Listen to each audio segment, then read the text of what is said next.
So the first type of surface that we want to study is a cylinder, and these are perhaps the easiest surfaces to study. So we're going to look at cylinders in R3. Folks, real quick, in everyday speech, we usually use the word cylinder to refer to what I'm going to call as a circular cylinder. Here, the word cylinder includes those circular cylinders, but it includes other types of objects. I'm not going to worry about defining a cylinder. Our book says that it's parallel, a surface that's parallel to a line, and we're going to restrict ourselves to surfaces that are parallel to one of the three coordinate axes. Rather than giving definitions to all that, we'll just explore it by way of an example. So the first thing I'm asking you to do is to sketch the traditional circular cylinder, x squared plus y squared equals 9. Okay. So let's go ahead and take a look at this. Oh, excuse me, x squared plus z squared. I may have said y squared. X squared plus z squared equals 9. So the trick that we're going to do is let's just first sketch this in the xz plane. So I just said, hey, I'm living in the xz plane here. What would this graph look like? We know this graph would look like a circle. So here I'm representing that circle, and it's got, in this case, a radius 3, so we could even put 1, 2, 3 on there. We've got a circle of radius 3. So if we represent this, we're considering this surface to live in 3 dimensions. Let's give ourselves the XYZ coordinate system. So here I'll go ahead and put, it's a little thicker than I wanted. Let's go ahead and put the XYZ coordinate system like this. So here's X, here's Y, and here's Z. And let me extend the negative x-axis going this way, and the negative z-axis going this way, and the negative y-axis. Oof, that's not quite nice enough. There we go, going that way. Okay. So if we were to take this same sketch here that I sketched in the xz plane, careful here, folks. Let's put an arrow on here. This arrow is on the positive side of the x-axis. There is the positive x-axis. That would be important if more was happening in this. But let's go ahead and sketch that same circle there.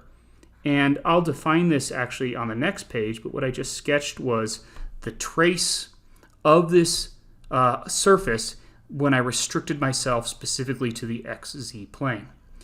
Now, what we notice about this surface is even though it's sitting here living inside of R3, it's only described in terms of 2 variables. And in fact, that is sort of the hallmark of the surfaces that we're going to be studying in this class. That's not true for all surfaces, but for the ones we're studying, that will be the case when they're going to be parallel to one of our 3 coordinate axes.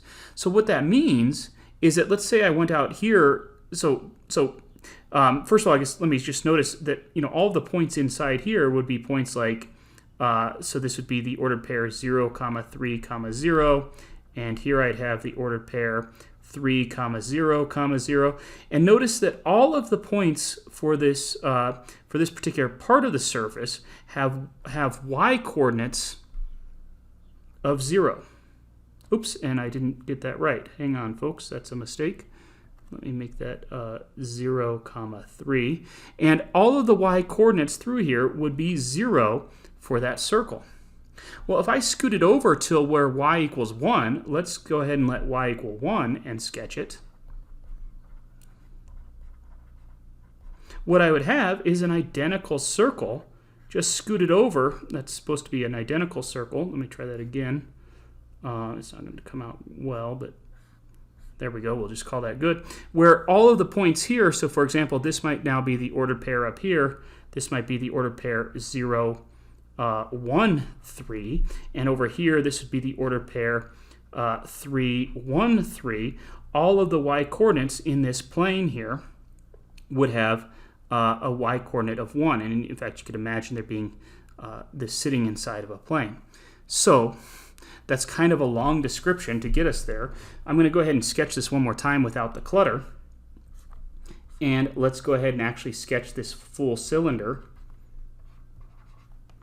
in R3. And so this cylinder in R3 is going to look something like this. And it's a cylinder of radius 3. That should be equal size. It's a cylinder of radius 3, and it's this surface, you could think of like a toilet paper roll or a baton or something like that, living in R3. And in this case, this cylinder is parallel to the y-axis. And we recognize that it's parallel to the y-axis because none of the coordinates, or sorry, the variable y doesn't show up in this expression. And so if I were to take any slice of this that is parallel to the xz plane, meaning it slices through, let's do a different color, meaning that it slices through in a plane like this, notice that the trace, and I'm going to define that slightly on the next page, the trace there is always a circle, because regardless of what choice I pick for y, I will always have a circle in the plane y equals whatever number I pick. Okay, so that's what we mean by a circular cylinder. Let's go ahead and do two more quickly. So let's go ahead and sketch the parabolic cylinder. And here I've described it as y is a function of x and z, but notice that only the variable x shows up here. So because of this, I am thinking of this as a surface living inside of R3, but we would rather just describe it as y sub x equals x squared, or even better, just y equals x squared. So the problem is that if I just said, hey, sketch y equals x squared, you and I, from our knowledge of one variable algebra, might be thinking that we're talking about the curve sitting inside of R2. And instead, somehow in context, I'd have to make it clear that we are dealing with a surface in R3 and not the curve sitting in R2. Okay, so let's go ahead and sketch this, though. So if I sketch the curve, and I think I feel comfortable doing this all at once as just a single, we'll just graph the whole thing at once, although oftentimes you kind of graph this in stages, as we'll see on the next page. So if I sketch the parabola y equals x squared, and I'm going to sketch it first living in just the xy plane, that's the parabola right here that we're familiar with. So maybe I lied. Let's go ahead and put x and y here. This is the traditional xy plane. There's that parabola. If you could think about taking this xy plane here, this entire plane, twisting it and setting it down here, like I've got here, there is that parabola in the xy plane. And notice that regardless of what the value of z is, in this case this is where z was equal to 0, but regardless of what the value of z was, I would always get that parabola. And so the shape of this curve, so I lied when I said I would do it in one fell swoop, x, y, and z. So this curve will look something like this, where its shape is this parabolic cylinder. And I'm trying to sketch this here, and of course it's hard to do that because, let's see here, that I think that about does it, because of course it goes on forever, but there is a graph of this parabolic cylinder. What it is simply a parabola, the parabola in this case, y equals x squared, but I'm going to lift it up and lift it down in R3, and so I've got this shape here.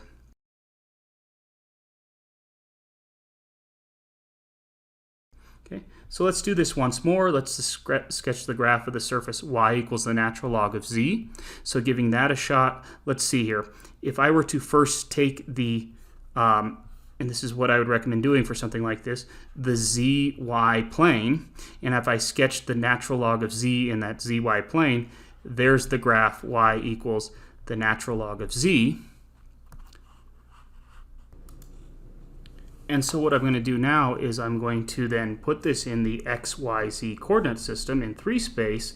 And this is a little bit tricky, folks. To be honest, I had to pause for just a second to think about how I want to do this. I'm going to take and rotate this appropriately into the coordinate system. And so what we'd have, notice this is where z is equal to 1. That's where z is equal to 1.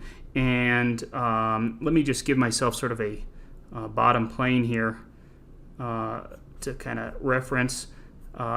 So there's just this is just the bottom plane to kind of help me reference this. So what we'd have here is a surface that's looking something like this.